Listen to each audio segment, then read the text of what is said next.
Sakura Wars is bloody stupid, but I love it.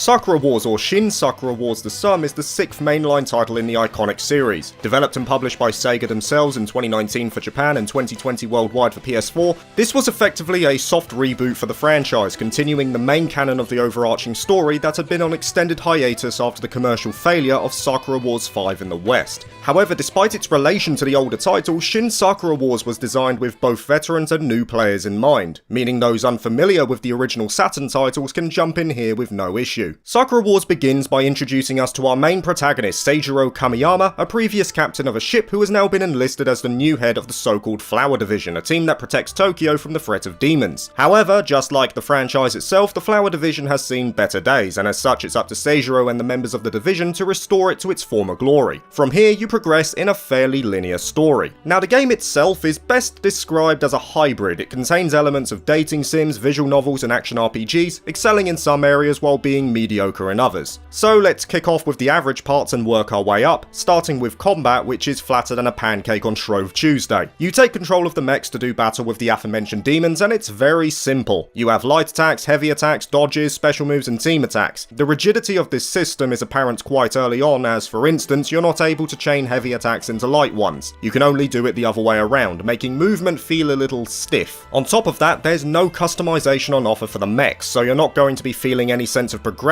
as you push on. Thankfully, each of the characters themselves have distinctive strengths that they bring to the table, so there's at least a motivation to switch up the characters you use. Level design is also fairly uninspired. They can only be described as drab hallways housing hordes of enemies with only the simplest of platforming to break it up. It's fair to say that the combat is average at best in Sakura Wars. The only reason you'll want to come back to these levels are mainly for the collectible bromides. And this is a pretty cool aspect of the game. There's a few extra activities to get involved in, but not excessive to the point that it takes away from the main offering. As you explore the world, which is mainly tied to small zones around Tokyo, you'll find bromides dotted around the maps, which are a nice callback to the original games, giving you still images of some of the past characters. There's also the chance to play games like Koi Koi. What's Koi Koi, I hear you ask? No idea. It's apparently a popular card game in Japan, but I was shockingly bad at it. I guess my poker face needs work. But it's a cool little pastime if you want to get stuck in, and it's actually fairly involved as well with some interesting rule sets. Though it wasn't really for me, I appreciate that it's there. This attitude that I have for Koi Koi can also be extended to the narrative as well. The story for Sakura Wars is like a bowl of crunchy nuts. You've had it many times before, but you always come back for another round. It's one of those feel-good, friendship triumphs over all adventures, not an inspired premise, but solid to build upon. I will say it's paced fairly well, with clear shifting of narrative focused and decent build-up, especially near the end, but this story isn't going to win any awards. It's not amazing, but it's also not going to ruin an experience either. So that begs the question. If the combat is serviceable at best, and the narrative is generic, then why do I love this game? Huh? Huh? Huh?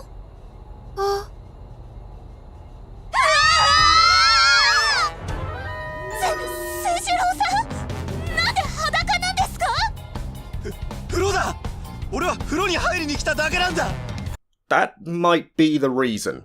Quite simply, Sakura Wars provides an experience that you just can't get in many other places. It's funny, it's refreshing, and most importantly, it excels in the one area it needed to as a dating sim, in that pretty much every angle is covered to ensure that the members of the Flower Division themselves are well defined, presented, and most prominently, likeable. And that concerns not only their personalities, but also their outward appearances as well. So let's start with that external appeal. I can't think of many games off the top of my head that have such an engaging art direction, at least for someone like myself. It literally feels like you're playing through an anime.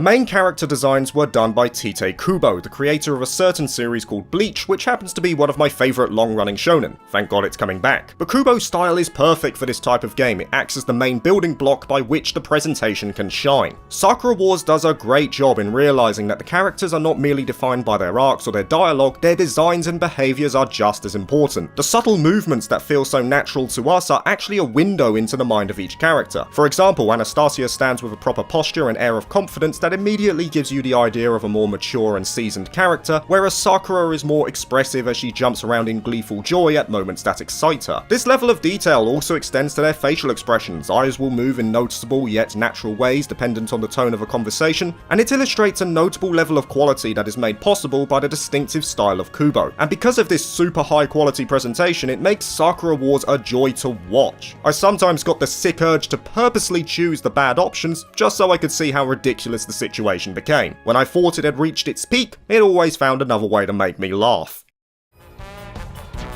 女湯気がつかなかったな。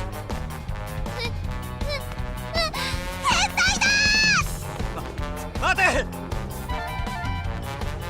見られてしまったか。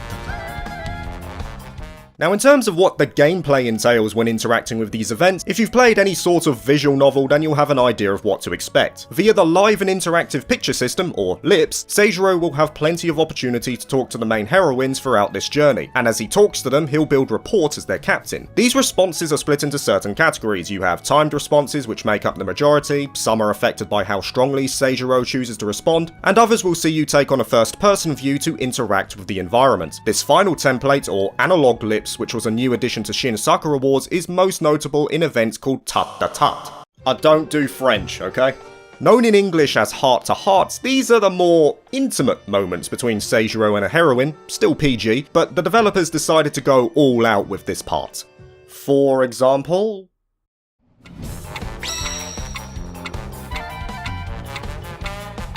No man, you gotta be more tactful, like, I don't know, help her get the book or change the subject or...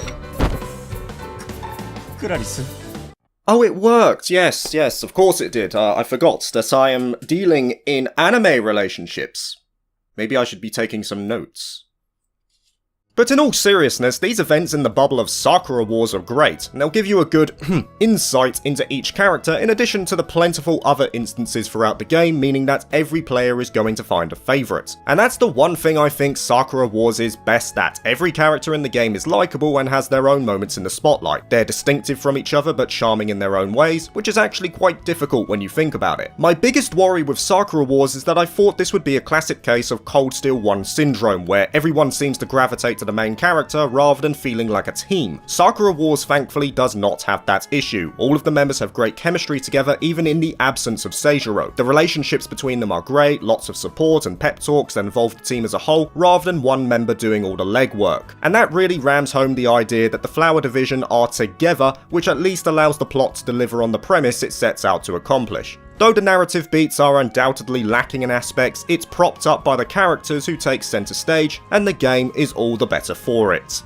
If you're looking for intricate combat and a deep story, this newest iteration of Sakura Wars will not be for you. However, if you're looking for something more light-hearted, humorous, and overtly cheesy that it becomes refreshing, then you're gonna have a great time. Sakura Wars excels in the area that it needs to, and though it's definitely not a typical JRPG experience, I'm certain that many fans of the genre can enjoy what it has to offer. Like a picnic under the sakura trees, it's low-key and comfortable in equal measure.